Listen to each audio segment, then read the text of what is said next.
I don't believe he was put in a position to succeed the other day. I don't believe he's been put in a position to succeed with the Cleveland Browns. I view the Cleveland Browns as a house divided, where whether it's an offensive coordinator and the head coach having a different view than the GM and the owner or whatever it is, I don't know what the hell is going on, but I don't believe he's in a place where collectively they are doing everything that they can to ensure his success. Dio, I know your position on this, and I know you're diametrically opposed to what I'm saying. Respectfully, I don't give a damn. There is no way that you could send a quarterback out there looking that damn lost, not having any cadence, any reps whatsoever with the first team. No way.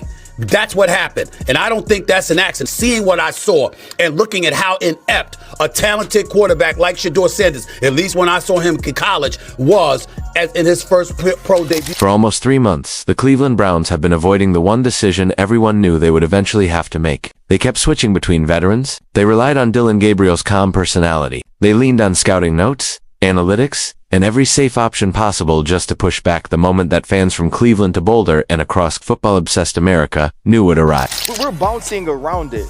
This game against the Raiders is his only chance.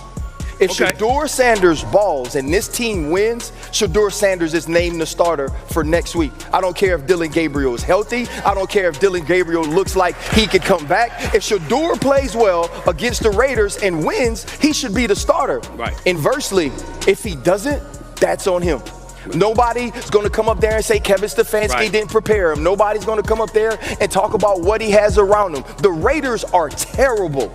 An absolute terrible football team. A team that the Cleveland Browns, with that defense, with Quinshon Judkins, with some of the pieces in Jerry Jeudy that you have around them, Tillman, you got to go out and make plays. And Shedeur Sanders has to know that this is not a game no more. You got your opportunity. Everybody in this gym been waiting for Shedeur Sanders to play. Right? Yeah. So Shedeur Sanders better understand what's at stake this week. This is not about beating the Raiders. This is a career-defining moment as early as you can possibly have one, and he better approach it like that. Shedeur Sanders is officially the starting quarterback of the Cleveland Browns. Not for a drive, not because someone got hurt, not as a last-minute emergency. This time, it's real. This time, the position truly belongs to him. And this time, Shedeur Sanders is ready to show the football world why he believes he should have been given this job a long time ago. Shedeur Sanders will be starting for the Cleveland Browns this weekend. Good luck, Shedeur. There you go, Shedeur. If you could dream it up, this is the game you want to enter and get an opportunity. So this will be cool. You're going against the team. They know, he knows, the family knows Tom Brady. He has a relationship with there. Obviously, the Raiders had the opportunity to draft him. Could go great. I mean, there's a chance, because you look at these balls, the arm talent is very real. So, what Shedeur takes a lot of hits, gets right back up. There's a lot of great in Shedeur's game. Shedeur's football IQ, I guess, is going to be found out here. And I'm not saying that we know week one, but that's the difference. His arm talent's there. His toughness is there. We assume he's not scared of the big moment because his life is literally just a big moment all the time. He's being watched by everybody since he was in 8th grade or whatever. So I don't know. I'm excited to see how it goes. I think you never know with a rookie quarterback, but boy, Monday's going to be loud one way or the other. Moment became official this week when Browns head coach Kevin Stefanski announced that Shedeur would take every single first-team snap heading into Modelo Sunday's game against the Las Vegas Raiders. His first real week as QB1, not pretending to be ready as QB2, not standing by as a backup, not running scout team plays for someone else. This week, Shedeur's finally the center of attention. Hallelujah. One veteran Browns assistant was overheard saying, "It's about time." Will you just sit quietly in a room this week and watch it, or are you going to try and go out there? I don't know. I haven't made up my mind yet. I've been urged to go. I'm pretty sure he wants me to go, but I kind of, you want to be out of the way. You don't want to be his distraction, but not that I would be, but then you think, he came all the way up here to see you. Right. So that's a shorter trip to go see him. You start thinking that as a dad, because you know what it means to him if he just catch a glimpse of you before he walks out. Yeah. But when you show up, there's always a tension. It's going to be. Yeah, but if that's the case, I would make sure that's not the case. Okay. Yeah. For most rookies spend months being trained and eased in. Shedeur spent months watching from the sidelines. Most backup quarterbacks get at least a few practice reps. Shedeur got none. Usually when a backup is about to step in, the team prepares him. But when Shedeur made his NFL debut last Sunday, he had 0 real practice time with the first-team offense. He called, stepping into that moment, breaking the barrier. Wow. The Browns quarterbacks are 0-17 in their first career starts since the team rejoined the NFL. This goes back to 1999. Let that sink in. A quarterback has never won their first NFL start in Cleveland, going back to 1999. Damn. So basically, that's 27 years. Hey, that's crazy work. Look at these names from Tim Couch to Spurgeon Wynn. Tom Brady's still mad about that Spurgeon win. Luke McCown, Charlie Fry, Derek Anderson, Brady Quinn, Colt McCoy, Brandon Whedon, Thad Lewis, Johnny Manziel, Connor Shaw, Cody Kessler, Deshaun Kaiser, Kevin Hogan, Baker Mayfield, Dorian Thompson-Robinson, and Dylan Gabriel. Hey, that's crazy, Ocho. Hey, I think that's wild. Maybe they just have bad luck in general. Maybe it's just organizational bad luck.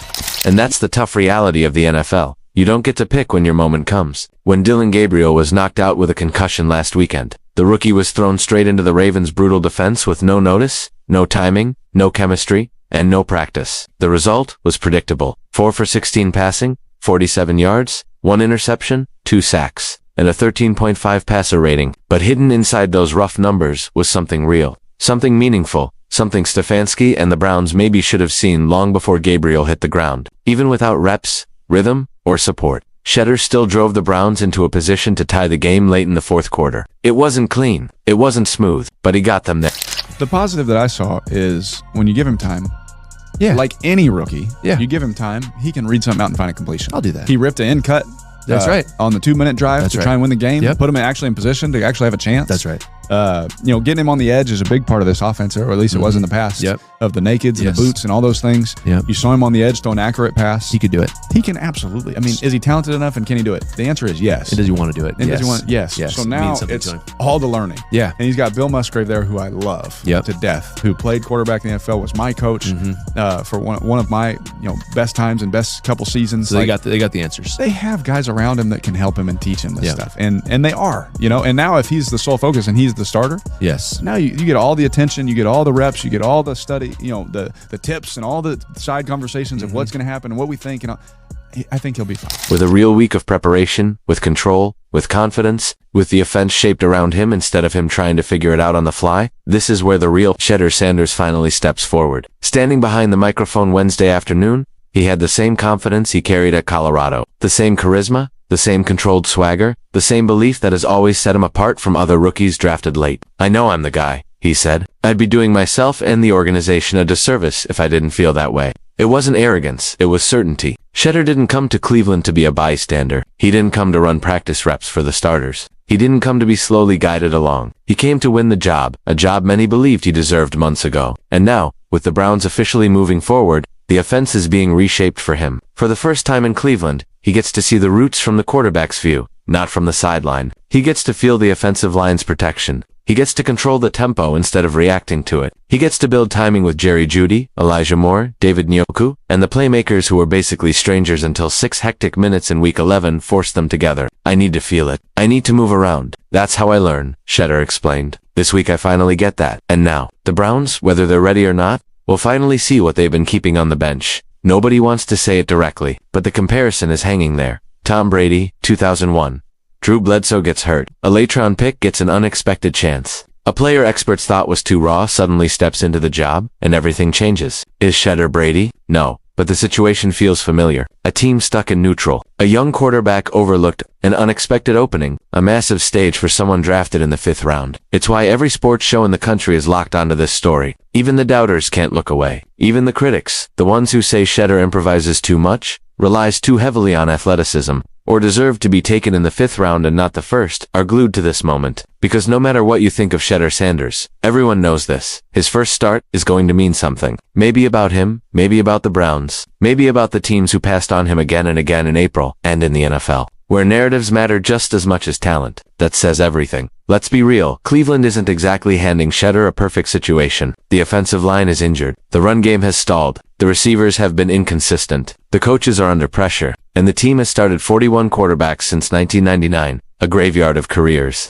Hype and false hope. But Shedeur isn't shaken. Pressure. He likes it. Expectations? He embraces them. Chaos. He's lived through it. I like pressure in life. he said. That rush everyone feels. That's what makes it fun. Even after thieves broke into his home last week and stole more than $200,000 worth of property. On the same night he was fighting for a comeback against Baltimore, Shedeur didn't flinch. Football was still his focus. That doesn't just show maturity, it shows purpose. For the first time since he arrived in Cleveland, the game plan is being designed for Shedeur Sanders. Not around him, not with him, as an afterthought. For him, quick reads, timing throws, designed rollouts, comfort routes. His pace, his instincts, his strengths. This is the week he should have gotten in August. This is the preparation he should have had when Joe Flacco was traded. This is the development path he should have been placed on from the first day he walked into the facility. Instead, he's getting it now, with an entire franchise, and maybe the entire NFL, watching, whether he dominates the Raiders or battles through rookie mistakes. Sunday in Las Vegas will be a turning point in the Browns' messy and unpredictable 2025 season. But Shedeur Sanders isn't stepping into this moment with fear. He's stepping into it with belief. Belief that he should have been the starter months ago. The belief that he's the future. Belief that this game in Las Vegas isn't just a temporary fill-in, it's the beginning of his takeover. I know I'm the guy, he repeated on Wednesday. On Sunday, he finally gets 60 full minutes to prove it. And if he's right, if the flashes from Colorado carry over, if his rhythm builds with Judy, if the offense finally moves with purpose, then all the hesitation, all the delays, all the safe decisions will look like time the Browns can never get back. Because this time, Shedeur Sanders isn't just stepping in, he's stepping up.